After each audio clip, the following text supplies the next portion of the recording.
नमस्कार दोस्तों। उत्तराखंड जुडिशरी 2014 के पेपर को हम देखेंगे और सारे प्रश्नों को हल कर लेंगे। देखिए, इस क्रम में हम हिंदी माध्यम में पेपर देख रहे हैं। 2014 का पेपर है ये उत्तराखंड जुडिशरी का।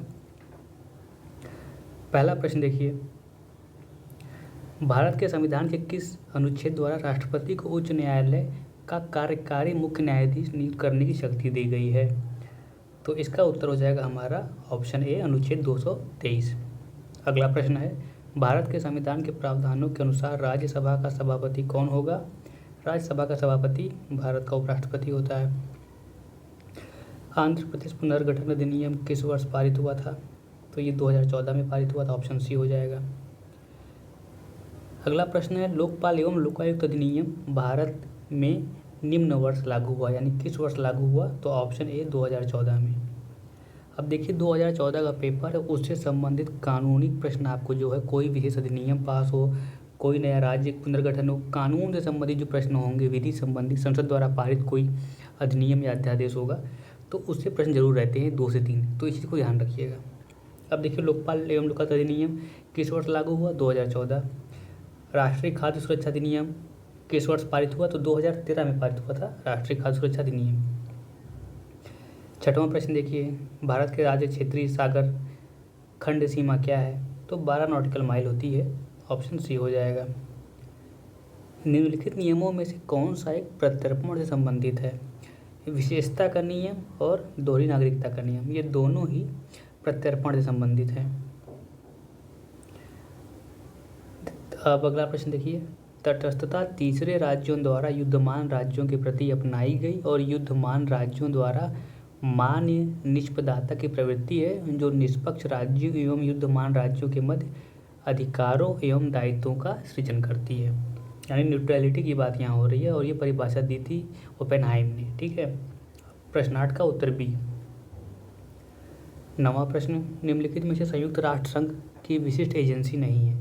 अब देखिए, यहाँ पे विशिष्ट एजेंसी नहीं है पूछा है, तो जो इकोसॉक है, आर्थिक एवं सामाजिक परिषद, वो विशिष्ट एजेंसी ना होकर के संयुक्त राष्ट्र का अंग है, तो ऑप्शन सी हो जाएगा।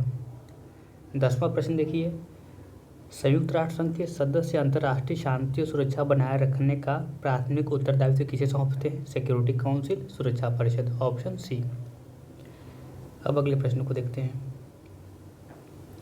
11वां प्रश्न देखिए, राजनयिक संबंधों की वियना अभिसमय 1961 प्रभाव में आई, तो ये कब प्रभाव में आई पूछा है? ये आई अप्रैल 24, 1964, ऑप्शन सी। अगला प्रश्न, किसने कहा है विधि शास्त्र विधिवेदता की बाह्य दर्शिता है? तो ये स्टोन का कथन है, जूलियस स्टोन ने कहा था, लॉयर्स एक्सट्रावर्जन वाला कॉन्सेप्ट जो है। 13वां प्रश्न देखिए, निम्नलिखित युग्म में कौन विधिगत सहवर्ती नहीं है? ठीक है, विधिगत सहवर्ती नहीं होने से जो हमारा आशय होता है वो होता है कि कोरिलेटिव नहीं है, जुडिशली कह लेंगे या फिर यूरल कोरिलेटिव कह लेंगे।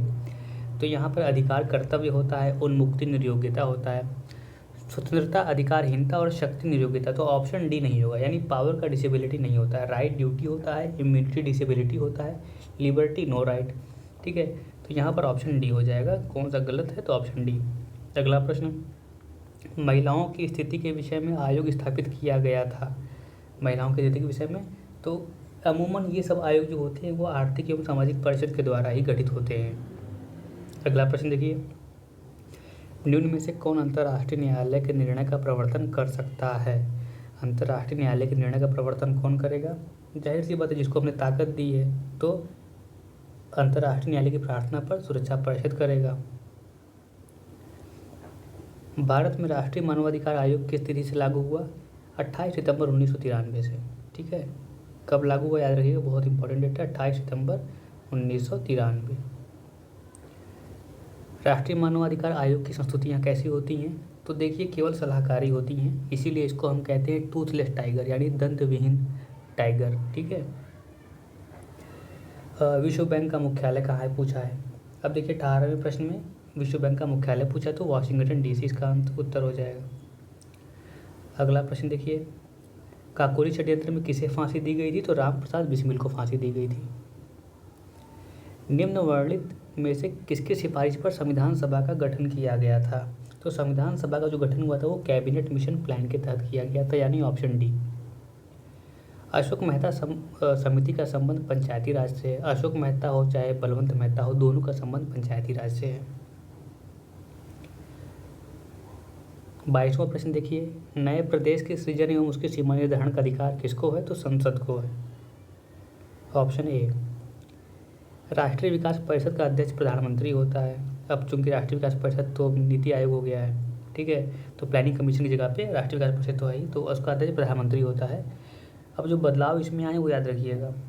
अब कैरी फॉरवर्ड नियम को अधिकारिक निम्नवाद में घोषित किया गया था, देवदासन बना भारत संघ के बाद में। अनुच्छेद 19 के 2 के अंतर्गत हिकलिंग संबंधित है शालीनता एवं नैतिकता से। भारत के राज्यों के बीच विवाद उच्चतम न्यायालय में आते हैं इसके प्रारंभिक क्षेत्राधिकार के। महिलाओं को पंचायतों में आरक्षण 73वां संविधान संशोधन और नगर पालिकाओं में 74वां संविधान संशोधन। यहाँ पंचायत पूछा है तो 73 हो जाएगा। भारत का राष्ट्रपति अपना त्यागपत्र किसे देता है? ऑप्शन बी, उपराष्ट्रपति को देता है। संयुक्त राष्ट्र के किस अंग की सदस्य संख्या संयुक्त राष्ट्र चार्टर में संशोधन करके 2 बार बढ़ाई गई है? देखिए मेरे ख्याल से पहले तो 18 थे, फिर 36 या 34 की गई थी, उसके बाद वर्तमान में 54 सदस्य हैं इकोसॉक में, ठीक है। संविधान सभा की प्रथम बैठक कब हुई थी? तो 9 दिसंबर 1946। ऑप्शन ए हो जाएगा हमारा। प्रथम बैठक कब हुई है? तो 9 दिसंबर 1946। संयुक्त राष्ट्र की सुरक्षा परिषद में कौन स्थायी सदस्य नहीं है? तो देखिए जापान दिया है, ब्रिटेन दिया है, अमेरिका दिया है, तो जाहिर सी बात है जापान नहीं है। और जापान की सिक्योरिटी तो जान ही रहे, उसके पूरा दायित्व जो है वो यूएस ने लिया हुआ है। अब देखिए इसके अलावा कौन से 2 है जिनका नाम नहीं दिया है? तो रशिया का नाम नहीं दिया, फ्रांस का नाम नहीं दिया है, ठीक है। ये दोनों प्रश्न हमें अच्छे से याद रहने चाहिए क्योंकि ये प्रश्न कई बार आया है, कौन स्थायी सदस्य कौन स्थायी सदस्य नहीं है। 32वां प्रश्न देखिए, संविधान सभा के संवैधानिक परामर्शदाता कौन थे? तो BN राव थे। वर्तमान लोकसभा कौन सी है? अब देखिए वर्तमान लोकसभा 17वीं है। इस प्रश्न को छोड़ दीजिए उस समय अपडेट, तो 17वीं लोकसभा पूछ सकता है। 17वीं से एक और बहुत महत्वपूर्ण चीज़ है, स्पीकर ओम बिरला हैं ये तो ठीक है, लेकिन जो सेक्रेटरी जनरल यानी महासचिव हैं लोकसभा के, वो इस समय उत्पल कुमार सिंह हैं जो कि उत्तराखंड कैडर के रिटायर्ड IAS हैं। तो ये इंपॉर्टेंट है, तो उनका नाम याद रखिएगा, उत्पल कुमार सिंह इस समय महासचिव लोकसभा के उत्पल कुमार सिंह हैं, ठीक है, उत्पल कुमार सिंह। अगला प्रश्न देखिए, लोकसभा 17वीं है, ठीक है, इसको याद रखिएगा। फिर 34वां प्रश्न देखिए, संविधान को कौन सा संशोधन एक व्यक्ति को 2 या उससे अधिक राज्यों का राज्यपाल नियुक्त करता है? 7वां संशोधन किया गया था, ये याद रखिएगा। किसने भारतीय संविधान की उद्देशिका के प्रारूप को बनाया था? पंडित जवाहरलाल नेहरू ने। Option B. निम्नलिखित में से किस एक विषय पर भारत ने, तो करंट का क्वेश्चन है, अब इम्पोर्टेंट नहीं है। सार्क का 8वां सम्मेलन, देखिए उरी अटैक हो गया था देश में 2016 में, तब से भारत ने भी बहिष्कार कर दिया था और कई अन्य देशों ने भी बहिष्कार कर दिया, उसके बाद से मीटिंग हो नहीं पाई है, ठीक है ना। तो प्रश्न 2014 में जो भी रहा हो अब नहीं पूछेगा। और सार्क में 8 सदस्य देश हैं, ये भी आपको याद होना चाहिए जितने पड़ोसी अपने हैं। अब 38वां प्रश्न देखिए, इनमें से किस वाद में सर्वोच्च न्यायालय ने अवधारित किया कि अनुच्छेद 368 के अधीन संशोधन अनुच्छेद 13 के अधीन विधि माना जाएगा, ठीक है। तो ये तो क्लियर कर दिया था हमारे गोलकनाथ के केस में, INC गोलकनाथ पंजाब स्टेट वाला, ऑप्शन डी। अब देखिए संविधान के निर्वचन में प्रथम बार भविष्यलक्षी विनिश्चय, तो ये प्रोस्पेक्टिव ओवर रूलिंग की बात जो की गई थी, जिसे हम कहते हैं, ये कही गई थी गोलकनाथ पंजाब राज्य में। संयुक्त राष्ट्र की साधारण सभा को संसार की संसद नहीं कहा जा सकता, क्यों नहीं कह सकते संसार की संसद? तो कारण दे रहा है, पहला, यह संसार के समस्त देशों की विधि नहीं बना सकती, सही बात है। इसके प्रस्ताव सदस्य देशों पर बंधनकारी प्रभाव नहीं रखते, ये भी सही है। यह सदस्य देशों के घरेलू क्षेत्राधिकार संबंधित मामले में दखल नहीं दे सकता, ये भी सही है, यानी कि उपरोक्त सभी ऑप्शन डी। अगला प्रश्न है, घरेलू हिंसा से संबंधित घरेलू हिंसा से महिलाओं का संरक्षण अधिनियम, जो डोमेस्टिक वायलेंस एक्ट है, उसमें डोमेस्टिक वायलेंस को कहाँ परिभाषित किया गया घरेलू हिंसा को? तो इसे धारा 3 में परिभाषित किया गया है। अगले प्रश्न की ओर चलते हैं, यानी कि प्रश्न क्या 42, किस संशोधन अधिनियम द्वारा अनुसूची 9 भारतीय संविधान में स्थापित की गई? तो ये हो जाएगा प्रथम संशोधन अधिनियम के द्वारा। अब G7 शिखर सम्मेलन कहाँ हुआ है?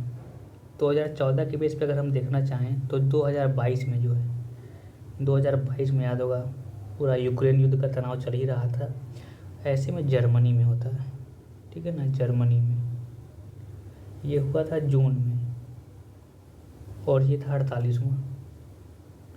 अब जो 49वां होना है 2023 में, ठीक है, तो 2022 में जर्मनी में हुआ, याद रखिएगा, और 49वां 2023 में होगा जापान में, ठीक है ना, तो बहुत इम्पोर्टेंट, याद रखिएगा। अब देखिए, युद्धबंदियों के प्रति क्रूरता, सामूहिक दंड एवं उनके चिकित्सीय सहायता यानी प्रिजनर ऑफ वॉर से संबंधित जो क्या से कहेंगे ना कन्वेंशन था, वो कौन सा था? तो जिनेवा कन्वेंशन 1929, ठीक है। अगला प्रश्न, किस व्यक्ति को हाल ही में जापान के सर्वोच्च पुरस्कार, देखिए करंट का क्वेश्चन है, इंपॉर्टेंट नहीं है, उसमें मनमोहन सिंह को मिला था इसलिए पूछ लिया था। अब देखिए, एक दोषसिद्ध व्यक्ति न्यायालय के द्वारा इस समिति के अनुसार ही दंडित किया जा सकता है। अब देखिए, नल्लम क्राइमेन साइने लेगी, इसका उत्तर हो जाएगा नल्लम पोइना साइने लेगी। अब देखिए, इसको मैं आपको क्लियर करके दिखाता हूँ। तो अगर हम 46 क्वेश्चन को देखें इंग्लिश में, देखिए, a person convicted by the court may be punished only in accordance with the statute. अब यहाँ पे क्या कह रहा है? पनिश्ड ना, तो नल्लम माने नो वन, क्राइम ऊपर अगर देखें तो क्राइम माने अपराध है, साइन माने विदाउट लेजिस्लेशन, यानी कोई अपराध नहीं है, कोई ऐसा कानून ना हो। और ऑप्शन सी में क्या कह रहा है? नल्ला पोएना साइन लेगी, यानी कुछ भी पनिशमेंट नहीं होगी जब तक कि लेजिस्लेशन पास ना करे, बिना लेजिस्लेशन के। तो यहाँ पनिशमेंट की बात ही, तो ऑप्शन सी से हमें क्लियर दिख रहा है कि पोएना लिखा है लैटिन में, तो इसे हम ऐसे टिक कर देंगे, ठीक है ना। तो इंग्लिश वर्जन आप जरूर देख लीजिएगा एग्जाम देते समय। अब देखिए 47वां प्रश्न, सही क्रम क्या है पूछा था। तो 47वें में जो घोषणाएं हुई थी वो 3, 2, 1, 4 क्रम में हुई थी, ऑप्शन ए जो है, ठीक है, 3, 2, 1, 4, यानी पहले सेंट जेम्स पैलेस, उसके बाद अटलांटिक चार्टर, फिर हमारा संयुक्त राष्ट्र की घोषणा, फिर सैन फ्रांसिस्को कॉन्फ्रेंस। 48वां प्रश्न है, निम्नलिखित में से कौन से अनुच्छेदों का जोड़ा भारतीय संविधान में 97वां संशोधन, यानी कोऑपरेटिव की जो बात हुई थी, तो JH से JT तक, ठीक है, ऑप्शन बी। 49वां प्रश्न है, किस बात में निर्णय किया गया कि प्रधानमंत्री एवं राज्यों के मुख्यमंत्री संवैधानिक न्यास के अधीन है। अब इस प्रश्न का उत्तर हो जाएगा ऑप्शन बी, मनोज नरूला, नाम भारत संघ। 50वां प्रश्न है, आत्म नियमन यानी ऑटो लिमिटेशन का सिद्धांत संबंधित है अंतर्राष्ट्रीय विधि के आधार से, ऑप्शन डी। तो इस प्रकार GS के तमाम 50 प्रश्नों गए। अगली वीडियो में हम लॉ के प्रश्नों को लेकर मिलेंगे। धन्यवाद, शुभकामनाएं।